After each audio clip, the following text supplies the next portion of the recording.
नमस्कार, मैं मनीष स्वागत करता हूं आपको अपने इस यूट्यूब चैनल पे। दोस्तों, अप्रेंटिसशिप के 3252 पद जो है वो आपके खाली हैं और उसके लिए वैकेंसी निकली है। और ये अप्रेंटिसशिप आपके 1 या 2 साल के होते हैं और यहाँ पे आपको जो है वो ये सीखने का मौका मिलता है कि रेलवे में काम कैसे किए जाते हैं। और उसके बाद आपको ग्रुप डी में 20% आरक्षण आपको इसके तहत दिया जाता है।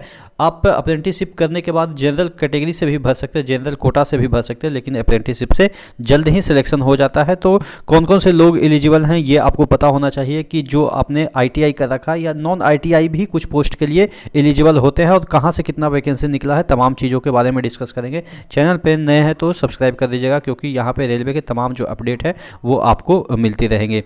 देखिएगा, यहाँ पर कह रहा है 10वीं पास के साथ साथ आईटीआई की योग्यता रखने वाले युवाओं को रेलवे रिक्रूटमेंट से अलग अलग जोन में अप्रेंटिसशिप करने का मौका दे रही है। वहीं ईसीआईएल हैदराबाद यानी कि इलेक्ट्रॉनिक जो कॉरपोरेशन इंडिया है वो आपके ग्रेजुएट इंजीनियर अप्रेंटिसशिप और डिप्लोमा टेक्नीशियन अप्रेंटिसशिप के पदों पे आवेदन मांगे हैं। जाने पदों के आवेदन प्रक्रिया के बारे में। अब यहाँ पे देखिएगा, दक्षिण पूर्व रेलवे की तरफ से 1785 पदों के लिए आवेदन मांगे गए हैं। और यहाँ पे रेलवे रिक्रूटमेंट सेल आधा से दक्षिण पूर्व यहाँ पे देखिएगा पूर्व रेलवे विभिन्न वर्कशॉप एवं यूनिट में fitter, Turner, electrician, builder, machinist, painter एवं ट्रेड्स के 1785 पदों पे आवेदन आमंत्रित किए हैं। योग्यता क्या है? मान्यता प्राप्त बोर्ड से 10वीं पास करने के साथ संबंधित ट्रेड में आईटीआई करने वाले युवाओं को आवेदन जो है वो करना है। आयु की सीमा की बात की जा रही है तो यहाँ पे न्यूनतम आयु जो है वो 15 वर्ष रखी गई है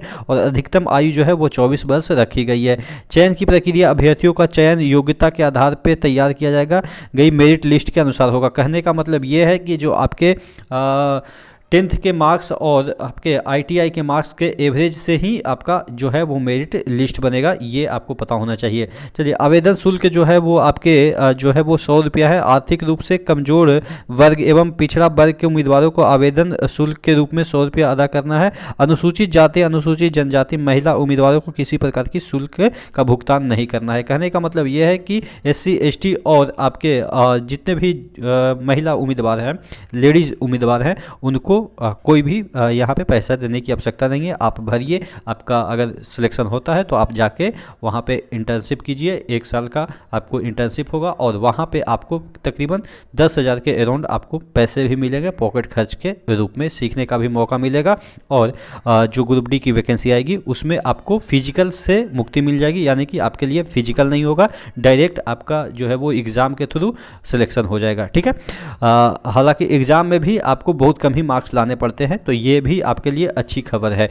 चलिए, उम्मीदवार जो है वो कब तक यहाँ पे आवेदन कर सकते हैं? अंतिम तिथि जो है वो आपके 28 दिसंबर 2023 है और विवरण आप इस वेबसाइट पे जाके देख सकते हैं। चलिए, अब अगला जो वैकेंसी है वो रेलवे में ही नॉर्थ ईस्टर्न रेलवे यानी कि गोरखपुर में अप्रेंटिसशिप करने के लिए 1104 वैकेंसी है।